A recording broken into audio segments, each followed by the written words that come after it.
सभी को नमस्कार। रीट संस्कृत टेस्टीज में चौथा टेस्ट जिसका सॉल्यूशन इस वीडियो में हम देख सकेंगे। पहला प्रश्न है, कस्मिन् शब्दे परा उपसर्ग से प्रयोग न अभवत्, यानी किस शब्द में परा उपसर्ग का प्रयोग नहीं हुआ है। पराक्रम में हुआ है, पराजय में हुआ है, पराभवय में हुआ है, पराधीन में नहीं हुआ। ये पर उपसर्ग है, यानी हिंदी की तर्ज पर ही है। और परा उपसर्ग के अन्य उदाहरण भी हम ले सकते हैं, जैसे पराभवति, परावर्तते।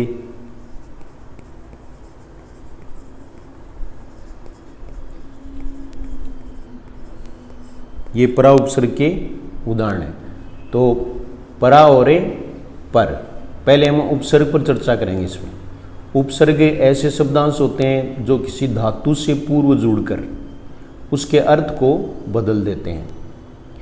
इसमें संस्कृत में आपको ध्यान में रखना है कि कई बार प्रश्न ये आ जाता है कि प्रादय भवन्ति,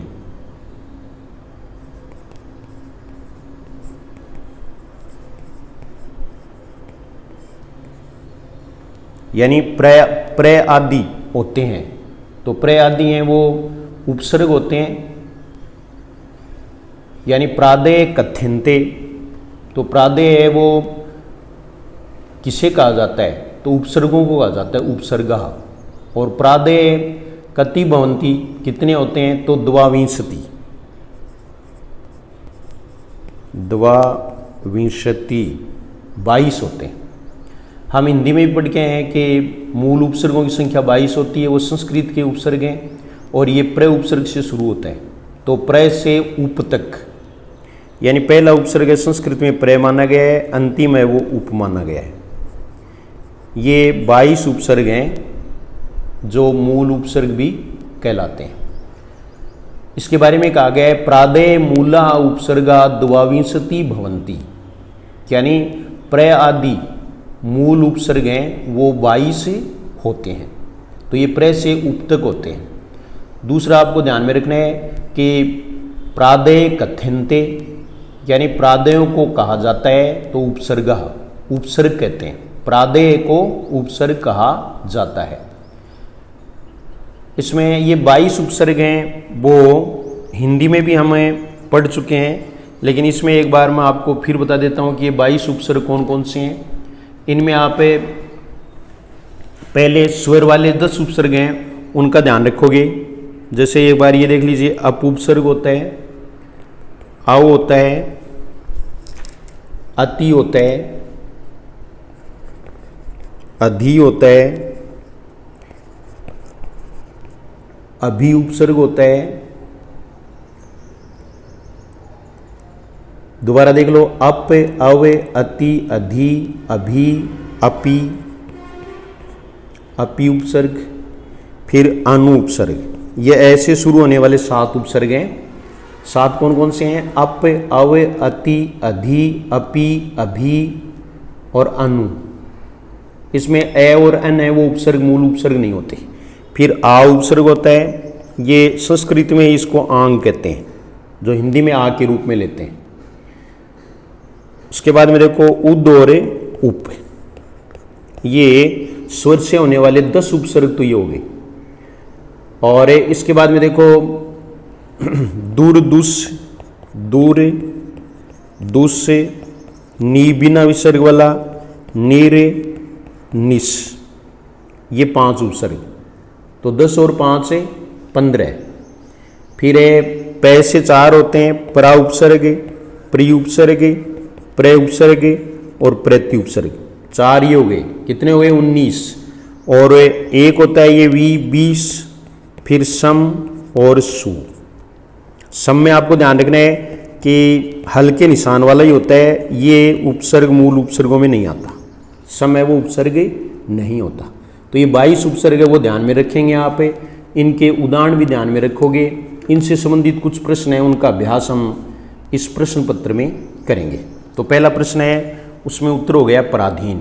पराधीन के अलावा पराधिक, जिसमें पराधिकता है लेकिन परा उपसर्ग नहीं होता, ऐसे जो हैं वो प्राश्रित है, प्रावलंबी।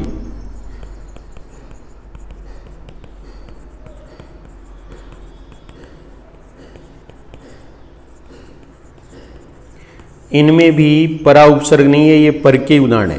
प्रजोड़ आश्रित, प्रजोड़ आश्रय, प्रजोड़ अवलंबी, तो इनमें भी परा उपसर्ग नहीं है। बस यही आपको ध्यान में रखना है।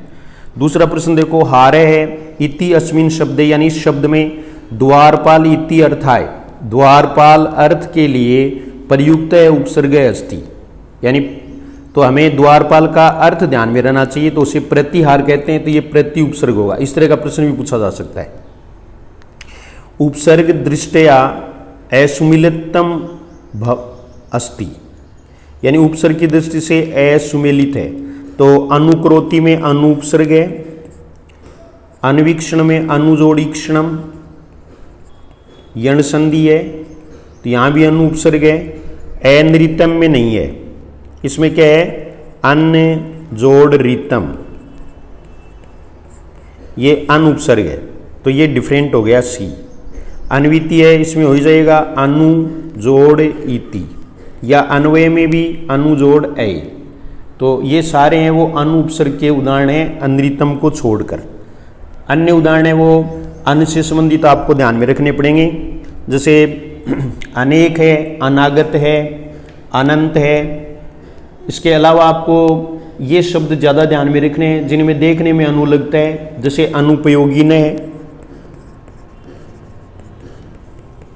इसमें अनु उपसर्ग नहीं है। कौन सा उपसर्ग है, अन उपसर्ग है। अन उपयोगी न है, अन उर्वर है, यहां भी अन उपसर्ग है। अनुचित है, अन उचित है। ऐसे अनुपमय है, अन उपमय है। ये सब के सब उदाहरण हैं वो आपको ध्यान में रखने हैं कि ये अनु उपसर्ग के नहीं है बल्कि अन उपसर्ग के, तो ये विकल्प में आ सकते हैं। इसके अलावा अनुपसर्ग वाले उदाहरण देखो, अनुचर है, अन्वेषण है, अनुधावती, पीछे दौड़ता है, अनुकरोति, अनुकरण करता है, नकल करता है, अनुदितम, दीर्घ संधि का उदाहरण है, अनुदितम, अनुवादितम नहीं होता। ऐसे ही अनुवाद है, अनुजय है, ये अनुपसर्ग के उदाहरण हो जाएंगे। तो इसमें तीसरा विकल्प हुआ। चौथा देखो, उपसर्ग दृष्टया असुमिलितम अस्ति स्वल्पम, इसमें सुअल्पम, सुपसर्ग है, स्वार्थम में नहीं है, स्वजोड़ अर्थम, इसमें नहीं है, तो इसमें स्व उपसर्ग है। स्वाभिमानम, यहां भी स्व उपसर्ग है।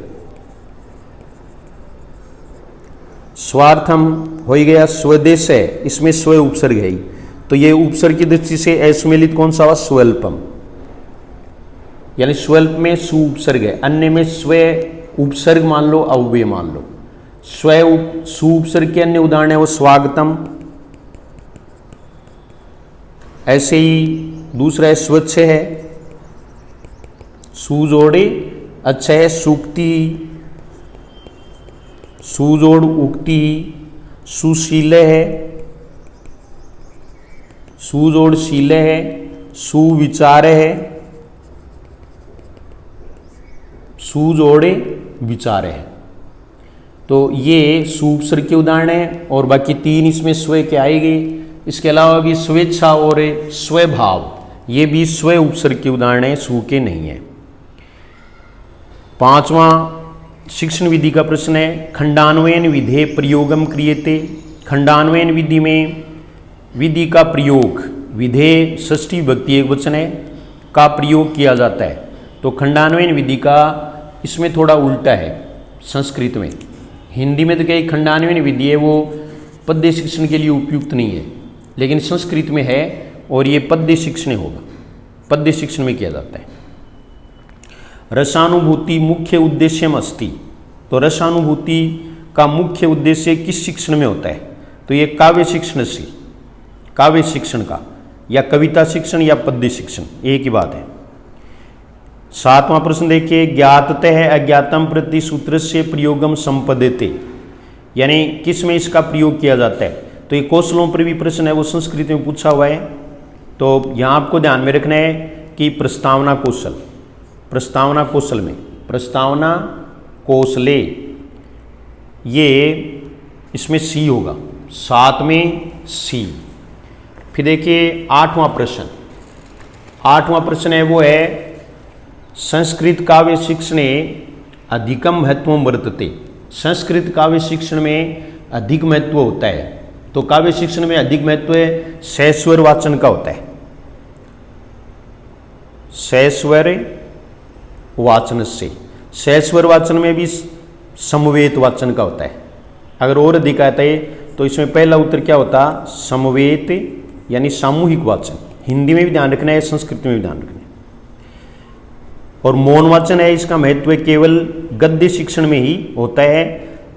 काव्य शिक्षण या कविता शिक्षण में मौन वाचन नहीं होता। गीत नाट्य पद्धति भवती, तो गीत नाट्य विधि है, हम हिंदी में भी पढ़ के हैं कविता शिक्षण की। गीत नाट्य, ये गीत नाट्य वो कोई और कोई विधि नहीं है, गीताभिनय है। नाट्य कोई क्या कह देते हैं, अभिनय कह देते हैं। तो इसमें कौन सा हुआ, पद्य शिक्षण, यानी 9 में 1। फिर देखो भाषा शिक्षणे बलहीन विद्यार्थी नाम कृते अत्यंतम उपयोगिता पद्धति कहा। तो सबसे उपयुक्त यानी जो मंदबुद्धि बालक होते हैं, बलहीन विद्यार्थी नाम, तो उनके लिए कौन सी उपयुक्त पद्धति होती है, तो व्यक्तिगत शिक्षण, यानी व्यक्तिगत शिक्षण, वैयक्तिक भिन्नता पर आधारित शिक्षण। और इसके लिए जो भी हैं वो इसमें व्यष्टि शिक्षण वाले इसमें होंगे सारे के सारे। 10वां देखो, 10वां हो गया। 11वां व्याकरण से पाठ योजनायां महत्व दिए थे। व्याकरण के पाठ की पाठ योजना में महत्व दिया जाता है। तो प्रयोग और अभ्यास को, आदर्श वाचन है वो उसमें होता ही नहीं, ये तो गद्य शिक्षण और पद्य शिक्षण में होता है। आत्मीकरण है वो पद्य शिक्षण में होता है, अभिनय है वो नाट्य शिक्षण में होता है। 12वां प्रश्न देखो, भाषा विकास से प्रभावितुम कारकम अस्ति, यानी भाषा विकास को प्रभावित करने वाला कारक है तो वैयक्तिक असमानता, ये इसको प्रभावित करता है। हालांकि स्वास्थ्य बुद्धि ये सारे होते हैं, ऐसा प्रश्न इसमें पूछेंगे। अगर ये सब होता तो यहाँ सर्वे होता, सर्वे में वो तो एक ही है, ये 3 हो गए तो इसलिए सर्वे होता। तो प्रश्नों के विकल्पों से भी पता चल जाता है। सुनीताया भाषा नियमानाम, ऐसे C-TET में प्रश्न पूछे हुए हैं। सुनीता का भाषा नियम, रूप आदि का ज्ञान है। एतेन तस्या विकास अस्ति, यानी वो उसे रूप और रूपों का ज्ञान है उसे, ये मान लो आप। हाँ, तो उससे इससे उसका एतेन इसके द्वारा तस्या विकास अस्ति, उसका विकास होगा भाषिक सामर्थ्य। कि अगर हमें रूप धातु इनको याद कर लेते हैं तो हमें यानी भाषा से संबंधित हमें सामर्थ्य है, सक्षमता है। कविता पाठ से मुख्य उद्देश्य अस्ति, कविता पाठ का मुख्य उद्देश्य है। तो कविता पाठ का मुख्य उद्देश्य, यानी कविता पाठ का मुख्य उद्देश्य क्या होगा, तो इसमें उद्देश्य में हम अभी सभी अलग से लेंगे। गद्य शिक्षण का अलग लेंगे, पद्य शिक्षण का अलग लेंगे और इसमें हम अलग लेंगे। तो ये देखिए आप, कवि विषयकम ज्ञानम, यानी कवि विशेष, कवि के विषय में ज्ञान। दूसरा है कविता रचनाया नियम ज्ञानम, कविता रचना के नियम का ज्ञान। कविताया व्याकरणगत रूप ज्ञानम, तो व्याकरणगत रूप है वो नहीं होता है। प्रश्न ये लगभग ये होना चाहिए था कि नहीं वाला ही पूछेंगे। तो कविता शिक्षण में व्याकरण का ज्ञान गौण होता है और इस पर बिल्कुल भी बल नहीं दिया जाता, ये गद्य शिक्षण में दिया जाता है। यहाँ जो है वो कि कविता का पाठ है उसका मुख्य उद्देश्य होता है। तो कविता रचना या नियम ज्ञान।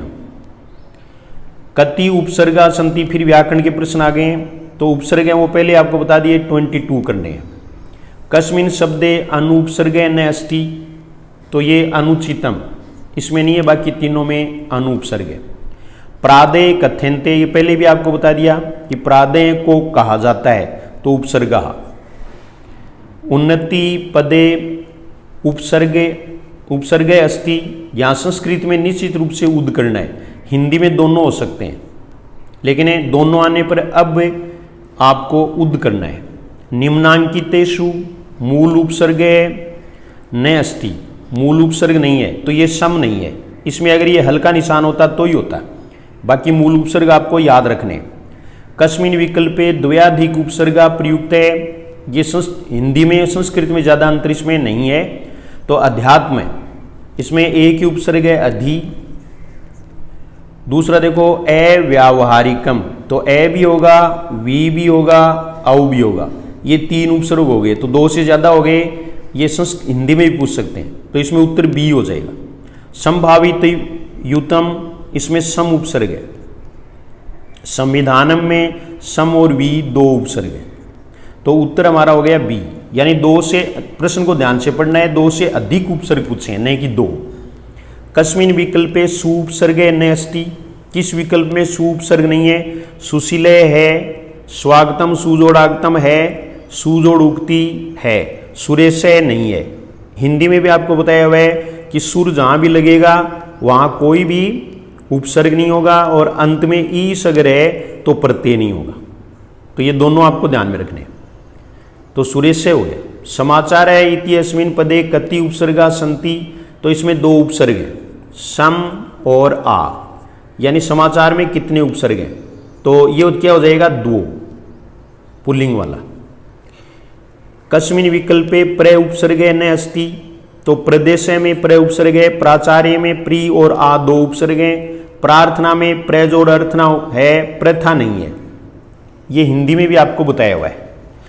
निष्काम है, पदे उपसर्ग है वर्तती, ये नी आकर के से कोई सा भी आ जाए तो आपको निस उपसर्ग करना है, संधि विच्छेद में हो चाहे कोई से में भी हो, तो ये क्या हो जाएगा? निस हो जाएगी, निस उपसर्ग तीसरे से वाला। व्यवस्था इति अस्मिन पदे कति उपसर्गा संति, तो इसमें वी और अव दो उपसर्ग हैं, ये दो उपसर्ग, वी और अव और स्था। ऐसे जो है ना स्था वाले आप ध्यान में रखें, जैसे निष्ठा, नी जोड़ स्था, नी उपसर्ग है, निष्ठुर, नी जोड़ स्थुर, ये संधि भी है सब में, इसमें नी उपसर्ग है, नी उपसर्ग का ध्यान रखें। फिर अगला देखो निस्वार्थ है, ये विसर्ग अगर आ जाए तो संधि विच्छेद में भी ध्यान रखना है, हमेशा आपको क्या करना है? निस करना है, क्योंकि ये से है, तो इसमें कौन सा उपसर्ग हो जाएगा? निस। 26 में सी, निस्वार्थ है। वी इति उपसर्ग से को अर्थ है, वी जो उपसर्ग है इसका अर्थ होता है, तो विना अर्थ भी हो सकता है, प्रतीक हो सकता है, विविध हो सकता है, ये देखो सर्वे आ गया, ये उत्तर होगा। प्रत्यय पदे अस्मिन कै उपसर्ग अस्ति, प्रत्यय पद में कौन सा उपसर्ग है? तो प्रति उपसर्ग है, प्रति जोड़ अय है, ये प्रति उपसर्ग हो। सम उपसर्ग से योग्य कै उपयुक्त न अस्ति, तो सम उपसर्ग में देखो ये आगम संधि का उदाहरण है ही, सम जोड़ कर्ता, संस्कृत वाला ही, सम जोड़ कर्ता, तो इसमें से का आगम है। सम्मानम, समजोड़ मानम, समुचित है, समजोड़ उचित है, ये नहीं है। समदृष्टा, इसको शुद्ध लिखना आपको ध्यान में रखना है, समदृष्टा होता है, तो इसमें मैं पूरा है, तो ये होगा उत्तर। इसमें सम उपसर्ग नहीं है, इसमें सम है, मैं पूरा। प्रांक है, पदे प्रयुक्त है, उपसर्ग अस्ति, यहाँ संधि ज़्यादा इंपॉर्टेंट है, ये देखिए प्राक जोड़ मुख है, तो इसमें कै प्रथम वर्ण है, मैं पांचवा वर्ण है, कै का पांचवा ङ हो गया, प्रांग मुख है, तो ये क्या हो जाएगा? ये भी नहीं होगा, उपसर्ग कौन सा होगा? बी, प्राक। प्राक है वो संस्कृत का मूल उपसर्ग नहीं होता, बल्कि ये अव्यय के रूप में प्रयुक्त होता है। हिंदी में भी इसका प्रयोग हम करते हैं, जैसे प्राकलन, प्राकथन, प्राग ऐतिहासिक, ये संस्कृत के शब्द हैं सारे। तो बहुत सरल टॉपिक था उपसर्ग। उपसर्ग में आप प्रश्न कर सकेंगे, अगर हिंदी में भी आप थोड़ा बहुत जानते हैं तो प्रश्न कर देंगे। अब हमें शिक्षण विधियों के क्रम में आज एक दो शिक्षण विधि है वो और पढ़ लेते हैं, क्योंकि हमारे 25 टेस्ट हैं, तो हम लगभग शिक्षण विधि है वो पढ़ना चाहेंगे। तो पहले हमने प्राचीन शिक्षण विधियां हैं वो पढ़ ली थी। प्राचीन शिक्षण विधियां हैं उनमें हमने और पाठशाला विधि और उसमें आने वाली सब विधियों के बारे में पढ़ा था। आज पढ़ रहे हैं नवीन विधि। शिक्षण विधियों को हमने 3 भागों में बांटा था, प्राचीन विधि, नवीन विधि और नवीनतम विधि। तो अब दूसरे नंबर वाली नवीन विधि के बारे में आपको मैं बता देता हूँ कि एक तो नवीन विधि है, उसका तात्पर्य क्या है। तो नवीन विधि से तात्पर्य है कि लॉर्ड मैकाले की शिक्षा है, उसके बाद में लॉर्ड मैकाले की शिक्षा के बाद में जिस पद्धति का विकास हुआ या जो शिक्षण विधियां प्रयुक्त की जाने लगी वो नवीन विधि कहलाती है। उनको नवीन विधियों की श्रेणी में रखा जाता है।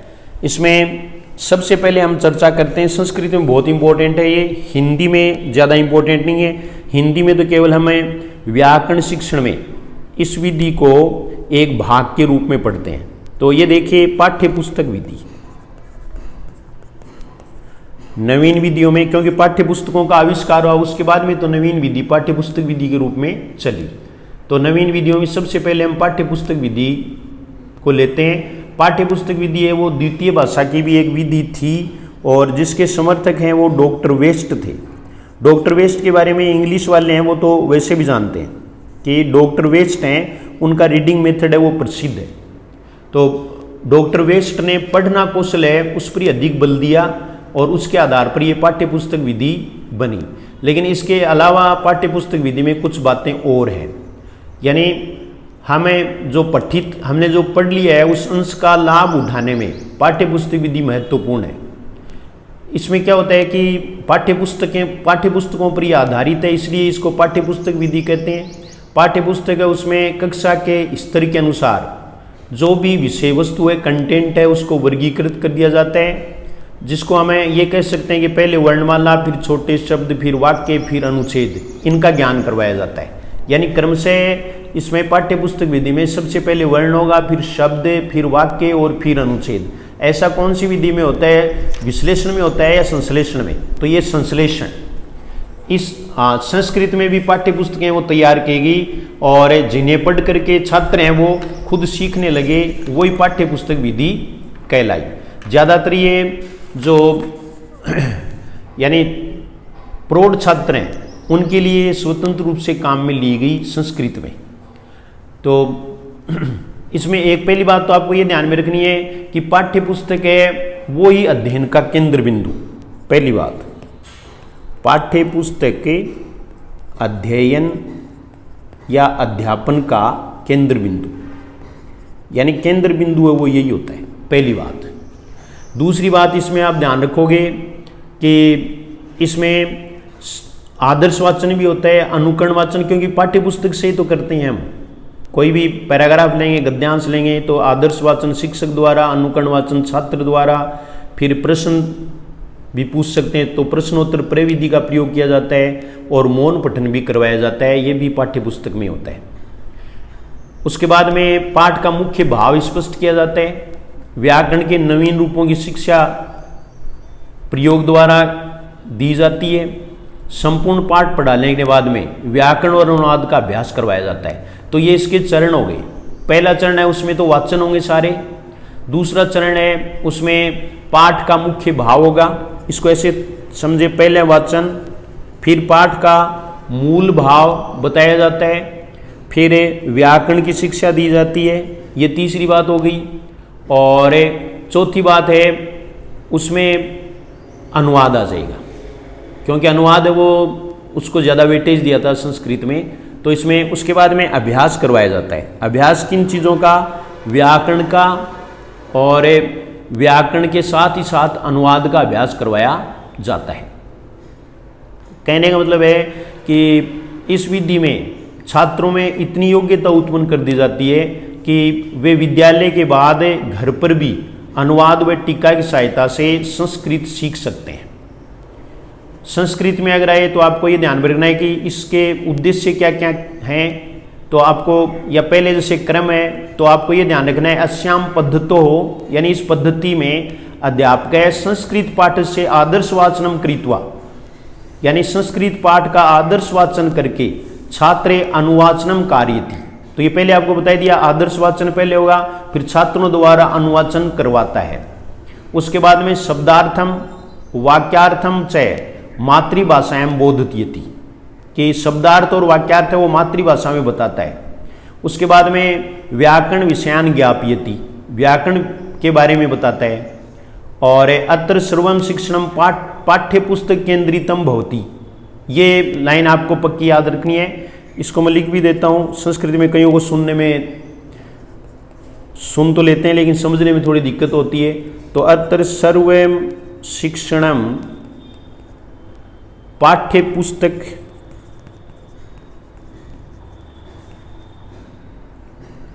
केंद्रितम भवति, केंद्रितम भवति, ये आपको ध्यान में रखना है। और परीक्षा अपनी पाठ्य पुस्तक से आधारेण एव भवति, यानी इसकी परीक्षा है वो भी पाठ्य पुस्तक के आधार पर होती है। अभ्यास कार्यम अपनी पाठ्य पुस्तक केंद्रितम भवति, अभ्यास कार्य है वो भी पाठ्य पुस्तक केंद्रित होता है। इसके उद्देश्यानि देखो, शिक्षणे सौलभ्य संपादनम, पहला काम ये है, इसका गुण यही है, शिक्षणे सौलभ्य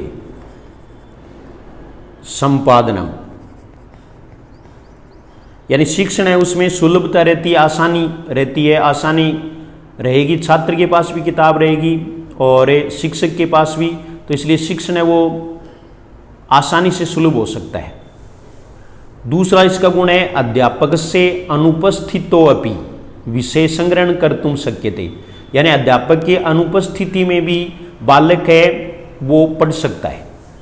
विश्रांति समय अपि पाठ्य पुस्तक आधारेण विषयाणाम संस्मरणम, अध्यापक की अनुपस्थिति में भी बच्चा है वो पढ़ सकता है।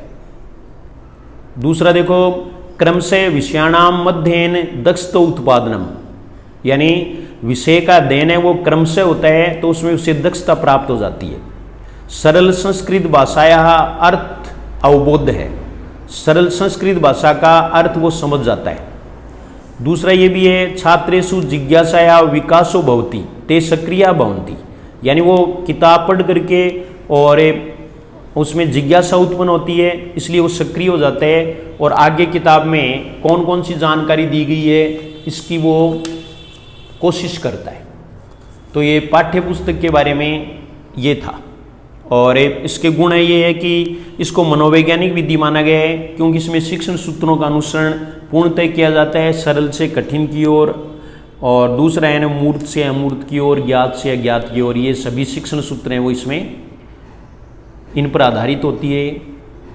और सहस्वर वाचन या अनुकरण वाचन है, उसमें शुद्ध उच्चारण का अभ्यास करने का अवसर छात्र को दिया जाता है। शब्द भंडार में वृद्धि होती है। शिक्षण प्रक्रिया में नियमितता और समरूपता आती है। समरूपता इसलिए कि सभी बच्चों के पास एक ही प्रकार की पाठ्य पुस्तक होती है और पाठ्यक्रम में वो नियमित रूप से चलता रहता है। संस्कृत विषय के प्रति बच्चों में अनुराग भी उत्पन्न होता है और ये सरलतम विधि है। दोष इसका है कि छात्रों को संस्कृत भाषा का गहन एवं व्यापक ज्ञान प्राप्त नहीं हो पाता। क्यों नहीं हो पाता? क्योंकि इसमें छात्रों का ध्यान केवल पाठ्य पुस्तक तक केंद्रित रहता है, यानी वो कूप मंडूक हो जाते हैं। कूप मंडूक, कुएं के मेंढक हो जाते हैं, जितना किताब में उतना ही आता है। और व्याकरण के क्रमबद्ध ज्ञान का अभाव रहता है क्योंकि पाठ में जो आता है उसी प्रकार से व्याकरण में बताना पड़ता है। इसमें मौखिक और लिखित कार्य वो सीमित ही होता है, इसलिए इन पर कम बल दिया जा सकता है। और सबसे बड़ा इसका दुर्गुण या दोष है वो ये है कि समीक्षात्मक दृष्टिकोण का विकास नहीं हो पाता। समीक्षात्मक दृष्टिकोण का विकास नहीं हो पाता। हमेशा ध्यान में रखिए, ये प्रश्न भी पूछा हुआ है, हिंदी में पूछा हुआ है हालांकि, कि पाठ्य पुस्तक है वो साधन नहीं होकर साध्य बन जाती है। इसमें इस विधि में क्या बन जाती है? साध्य, जो उचित नहीं है। और ये एक प्रकार से यांत्रिक विधि है, यंत्र की तरह काम करती है। और इसमें जैसा किताब में लिखा हुआ है बालक उस पर पूरी तरह से निर्भर हो जाता है। ये इसके अवगुण हो सकते हैं, दोष हो सकते हैं। दूसरी विधि नवीन विधि के रूप में प्रत्यक्ष विधि है। प्रत्यक्ष विधि के बारे में हमें हिंदी में पूरा पढ़ चुके हैं, लेकिन एक बार मैं यहाँ रिपीट कर देता हूँ कि एक पहली बात आप ध्यान में रखोगे इसके अन्य नाम, तो अन्य नाम है वो निर्बाध विधि, निर्बाध विधि। दूसरा है वो प्राकृतिक विधि। आप शिक्षण विधियों की चिंता न करें, अगर इसमें से कुछ बच जाएगा तो एक दिन में पूरी क्लास ले लूँगा। समात्री विधि भी इसको कहा जाता है, तो ये इसके नाम है। सुगम विधि भी इसको कहते हैं, सुगम विधि। ये तो हो गए इसके नाम। और संस्कृत में एक अलग से प्रश्न बनता है जो 2-3 बार पूछा हुआ है, वो आपको ध्यान में रखना है कि संस्कृत शिक्षण में इस विधि का प्रयोग सर्वप्रथम किसने किया, तो ये प्रोफेसर वी बोकिल थे। ये जरूर नाम याद रखना है, professor V Bokil, we Bokil. इन्होंने सबसे पहले मुंबई में इसका प्रयोग किया। भारत में तो होगा ना, संस्कृत भारत में ही है, इसलिए भारत में। और अल्फिस्टोन हाई स्कूल मुंबई में किया था। अल्फिस्टोन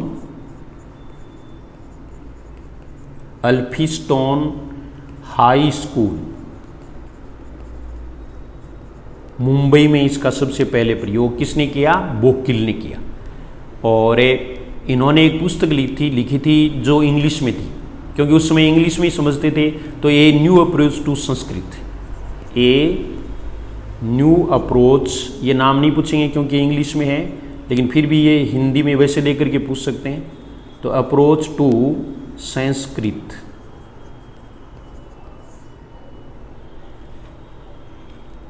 जिस प्रकार छात्र मातृभाषा बिना किसी प्रयास के स्वतः सीख लेते हैं, उसी प्रकार संस्कृत को बिना किसी प्रयास के स्वतः सीखा जा सके, इस उद्देश्य की पूर्ति हेतु प्रत्यक्ष विधि उपयोगी है। इसमें संस्कृत में आप थोड़ा सा ध्यान रखेंगे, पेपर संस्कृत में आएगा। तो पहली बात आपको जो ध्यान में रखनी है वो ये, या भाषा अध्यापनीया सा तस्या माध्यमेन एव बोधनीया, यानी स्व माध्यमेन एव बोधनीया। ये ध्यान में रखो, स्व माध्यमेन एव, मेन माध्यमेन जोड़ एव वृद्धि संधि है बोधनीया, यानी समझी जाती है। तो ये सबसे पहले आपको ध्यान में रखना है कि जो भाषा पढ़ाई जानी है वो भाषा ही माध्यम है, उससे इसको समझा जाता है, इसलिए इस प्रत्यक्ष विधि है। एसेव प्रत्यक्ष पद्धति इति उच्यते, इसको प्रत्यक्ष पद्धति इसीलिए कहते हैं। प्रत्यक्ष पद्धत्या कक्षाया परिवेशय संस्कृतमय स्यात्, संस्कृतमय स्यात्, यानी इस पद्धति में कक्षा का परिवेश है वो संस्कृत में हो जाना चाहिए। अध्यापक छात्रे अपि कक्षायाम संस्कृत भाषा व्यवहृता स्यात्, अध्यापक और छात्र दोनों ही कक्षा में संस्कृत भाषा का प्रयोग करते हैं। आरंभात आरंभे अंत पर्यंतम संस्कृत भाषाया एवं अध्ययन अध्यापनम स्यात्, यानी सब कुछ संस्कृत में होता है। प्रत्यक्ष पद्धत्या, प्रत्यक्ष पद्धति के द्वारा शीघ्र गति से भाषायाम अधिकारम, भाषा का अधिकार संपादितुम शक्यते, भाषा पर अधिकार किया जा सकता है। इसके प्रमुख बिंदु वो ये हैं, बिंदु ये देखिए आप, बिंदुवे है। मौखिक कार्य से प्रधानता स्यात्, ये ध्यान में रखना है, ये प्रश्न पूछेंगे। मौखिक कार्य से प्रधानता स्यात्, मौखिक कार्य की प्रधानता होती है। कामपि भाषाम बोधितुम मातृभाषाया प्रयोग न करणीय, तो आपको ये खास ध्यान रखना है, हिंदी में भी आपको बताया था मातृभाषाया, मातृभाषा का षष्ठी एक वचन है, प्रयोग है, न करणीय है, न करणीय है, यानी मातृभाषा का प्रयोग नहीं किया जाना चाहिए। और पद पदार्थ एवं मिथ्य है, यानी इनके पद और पदार्थ के बीच में साक्षात संबंधम संस्थाप्य पाठ्यते, पाठित यानी पद और उसका अर्थ है उसके बीच में साक्षात संबंध होता है, इसलिए इसको साक्षात यानी प्रत्यक्ष विधि कहते हैं। और ये विधि है वो शिक्षा सिद्धांत अनुकूला अस्ति, जो शिक्षा सिद्धांत है उनके अनुकूल है। और फिर एक चीज़ आप इसमें ध्यान रखोगे कि छात्राः सक्रिया भवन्ति, छात्र हैं वो सक्रिय होते हैं, शिक्षक भी सक्रिय होता है। श्रवणे भाषणे च पर्याप्त अवसर उपलभ्यते, श्रवणे भाषणे यानी दोनों ही कौशलों में, दोनों ही कौशलों के लिए श्रवणे भाषणे च श्रवण और भाषण कौशल में के पर्याप्त अवसर है उपलभ्यते, अवसर है उपलभ्यते प्राप्त होते हैं। वैसे संस्कृत में चारों के लिए कहा गया है कि श्रवणे भाषणे पठने लेखने च पर्याप्त अवसर आप उपलभ्यते, तो इसमें आपको ये ध्यान रखना है कि दो दो कौशल दें तब तो इसमें श्रवण और भाषण करना है। और वरना ये चारों कौशलों का विकास किस में होता है, तो प्रत्यक्ष विधि में। और छात्र हैं वो व्यवहार कुशल बन जाते हैं, उनकी मौखिक अभिव्यक्ति वो सशक्त हो जाती है। और छात्राणाम संस्कृत से शुद्ध उच्चारणे अभ्यासो भवति, अयम विधि संस्कृत शिक्षाया स्तरोन्नयन सहायक भवति, संस्कृत भाषा का स्तर के उन्नयन में ये सहायक है। छात्र हैं वो संस्कृत में अपने विचार प्रकट करने की क्षमता उनमें विकसित हो जाती है। छात्रा संस्कृत भाषाया व्यावहारिकम स्वरूपम व्याकरणम च जानन्ति, यानी व्याकरण का व्यावहारिक पक्ष उस पर इसमें बल दिया जाता है। इसके दोष भी हैं, प्राथमिक स्तरे ऐसा न उपयुक्ता भवति, प्राथमिक स्तर पर ये उपयुक्त नहीं है क्योंकि बिना मातृभाषा के प्रयोग के छात्र नहीं समझ पाते हैं। और दूसरी बात आपको ध्यान में रखनी है, बुद्धिमताम, बुद्धिमताम का मतलब प्रतिभाशालीन है,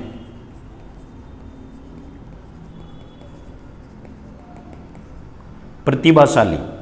छात्राणाम कृते एवं उपयोगिता, यानी प्रतिभाशाली छात्रों के लिए ये उपयुक्त है। न तो सामान्य है मंदाश्च, न तो सामान्य है, सामान्य मंदाश्च,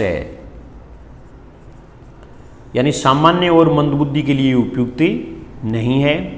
तो तीसरी बात है कि किस कौशल की प्रधानता है, एक एक विकल्प दें, तो भाषण कौशल करना है। भाषण कौशल से प्रधानाज्ञात अन्य भाषा कौशला नाम उपेक्षाता भवन्ति, अन्य भाषा कौशला नाम उपेक्षा भवन्ति, अन्य कौशलों की इसमें उपेक्षा होती है।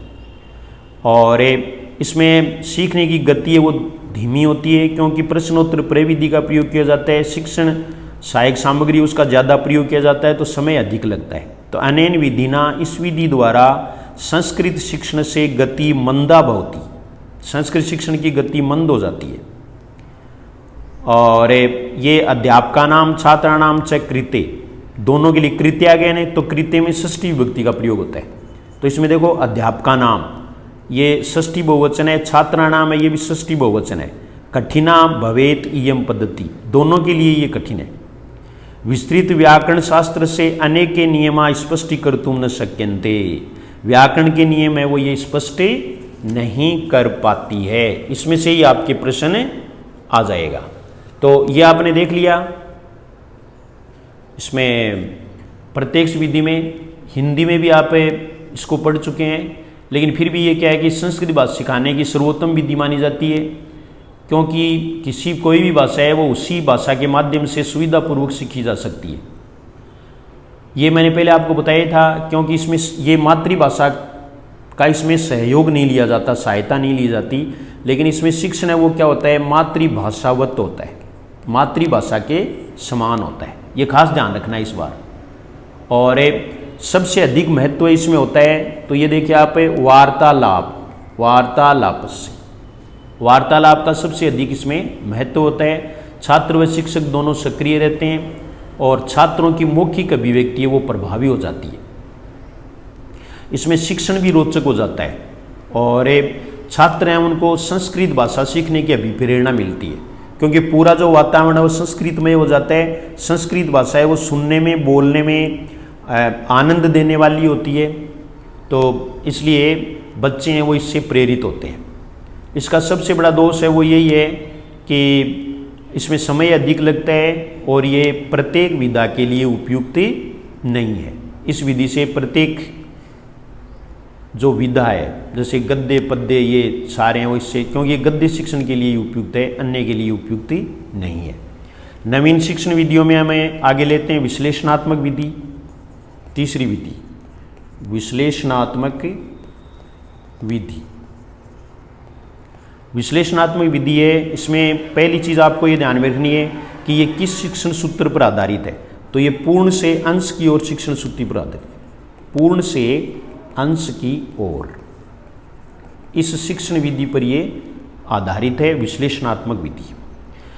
इस विधि में शिक्षण करते समय शिक्षक पहले संपूर्ण पाठ की विषय वस्तु छात्रों के संक्षेप रूप में प्रस्तुत कर देता है। यही विश्लेषणात्मक विधि है, यानी सबसे पहले पाठ का विश्लेषण कर देता है अध्यापक, उसका सार है वो छात्रों के सामने रख देता है, ताकि छात्र हैं वो उनकी रुचि होती है। जैसे कोई भी कहानी है तो वो बताने शॉर्ट में बता दी तो बालक ये सोचेंगे पहले क्या हुआ फिर बाद में क्या हुआ, तो उनकी रुचि है वो बढ़ जाती है, और उसके बाद में पाठ के विभिन्न अंशों का शिक्षण करवाता है।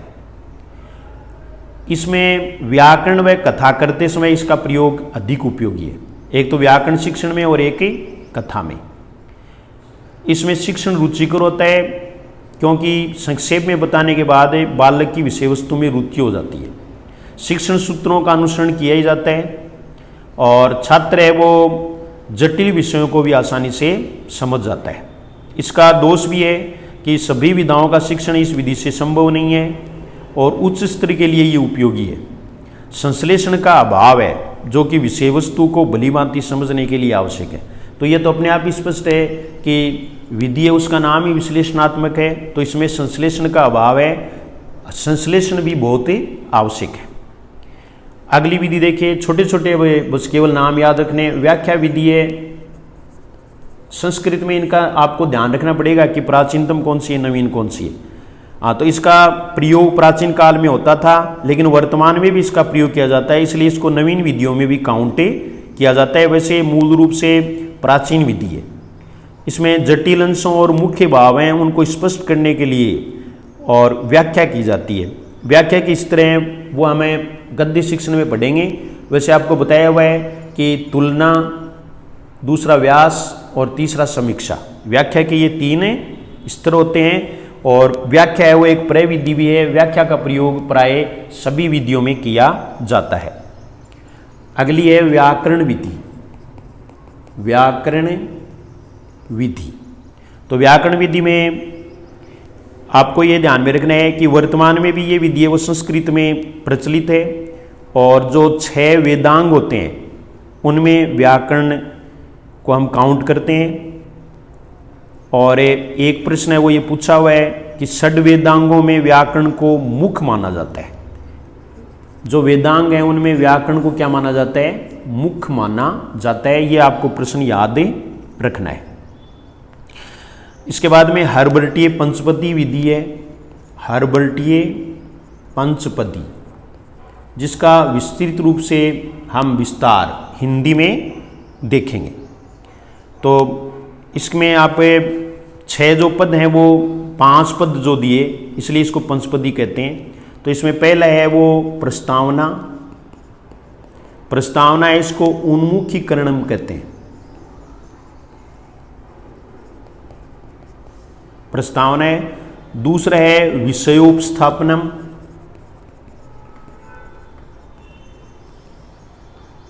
ये संस्कृत में आपको याद रखना है, इसको प्रदर्शनम भी कहते हैं। फिर है तुलना। तीसरा है वो क्या है, तुलना है। चौथा है वो सामान्यीकरण है, लगभग वही है जो हिंदी में है। और 5वां है वो है प्रयोग। ये 5 पद हैं। हर्बर्टे स्मृति स्तर का शिक्षण है, उस पर इसमें बल दिया जाता है। विस्तृत रूप से हम चर्चा करेंगे हिंदी में। फिर है मूल्यांकन विधि। तो मूल्यांकन विधि है, ये अगली विधि है नवीन विधियों में। मूल्यांकन विधि। मूल्यांकन विधि में आपको एक तो ये ध्यान रखना है कि क्योंकि मूल्यांकन उपागम है उसको ही मूल्यांकन विधि बना दिया गया, तो बीएस बलून इसके प्रतिपादक हैं। इन्होंने अपनी पुस्तक टेक्सोनॉमी ऑफ एजुकेशनल ऑब्जेक्टिव्स, या आप साइकोलॉजी में पढ़ते हो, टेक्सोनॉमी मानी वर्गीकरण, टेक्सोनॉमी ऑफ एजुकेशनल ऑब्जेक्टिव्स,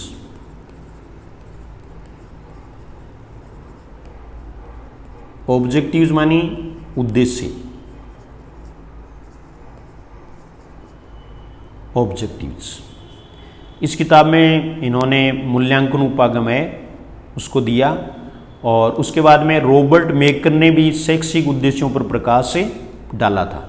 दूसरे कौन थे? Robert maker.